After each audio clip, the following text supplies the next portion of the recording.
संतोष देशमुख हत्या प्रकरणात पहिला जामीन मंजूर। आरोपी सिद्धार्थ सोनवणेला 25,000च्या जात मुचलक्यावर केज कोर्टाकडून जामीन।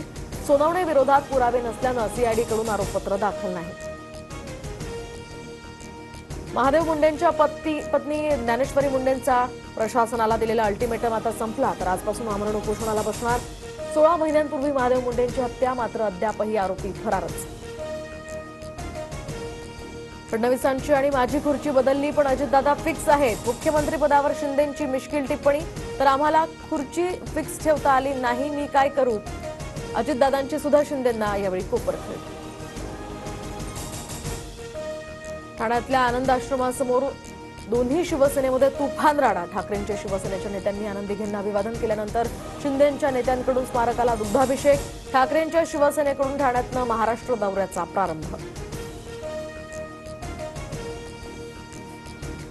दाढीला आम्ही हलक्यातच घेतो, वजनदार समजत नाही। संजय राऊतांचं एकनाथ शिंदेंना प्रत्युत्तर, तर गंगेत कितीही डुबक्या मारल्या तरी पापं धुतली जाणार नसल्याची टीका। मुंबई नाशिक महामार्गावरील जुना कसारा घाट आजपासून बंद। रस्ता दुरुस्तीच्या कामानिमित्त घाट 4 तास बंद राहणार।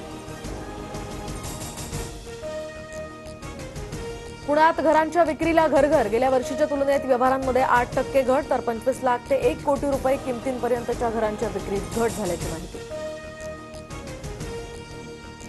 फेब्रुवारीत देशामध्ये 21.48 लाख कोटींचा ऑनलाईन व्यवहार, तर जानेवारीच्या तुलनेत मूल्य 6.5% घटलं, मात्र व्यवहारांचं प्रमाण 33% वाढलं। चॅम्पियन्स ट्रॉफीमध्ये टीम इंडियाचा न्यूझीलंडवर 44 धावांनी विजय। भारताच्या फिरकीसमोर न्यूझीलंडचा संघ 205 धावांवरच सर्वबाद, तर फिरकीपटू वरुण चक्रवर्तीच्या नावावर 5 विकेट्स। चॅम्पियन्स ट्रॉफीच्या उपांत्य फेरीचं चित्र स्पष्ट। 4 तारखेला भारत विरुद्ध ऑस्ट्रेलियाची लढत, तर 5 तारखेला दक्षिण आफ्रिकेसमोर न्यूझीलंडचं आव्हान। रशिया युक्रेन युद्धविराम करारासाठी आता योजना आखण्यावर ब्रिटन, फ्रान्स आणि युक्रेन यांच्यात सहमती। युद्धविरामाची योजना अमेरिकेसमोर सादर केली जाणार।